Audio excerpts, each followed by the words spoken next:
সৃষ্টিকর্তাকে ধন্যবাদ জানাই।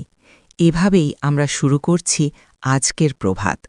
কারণ প্রতিটি নতুন সকাল আমাদের জন্য এক নতুন সুযোগ, এক নতুন সম্ভাবনা, এক নতুন শুরু।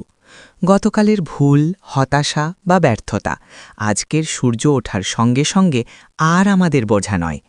আজ আমাদের হাতে আছে শুধু আজ।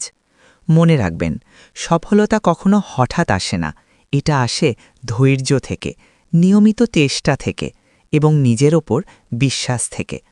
আপনি যদি আজ এক কদমও সামনে এগোন, তাহলেই আপনি গতকালের নিজের চেয়ে ভালো।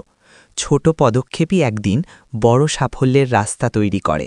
নিজেকে বলুন, আমি পারব, আমি থামব না, আজ আমি নিজের জন্য কিছু করব। এই নতুন দিনে নিজের স্বপ্নকে আর একটু শক্ত করে ধরুন। নিজের মনকে দিন ইতিবাচক শক্তি। বিকে রেডিও ক্লাবের পক্ষ থেকে আপনাদের জন্যই ছোট্ট অনুপ্রেরণা। ভালো থাকুন, ইতিবাচক থাকুন আর প্রতিদিন নিজেকে আরও ভালো করার চেষ্টা করুন। এই ছিল আজকের বার্তা, বিকে রেডিও ক্লাব।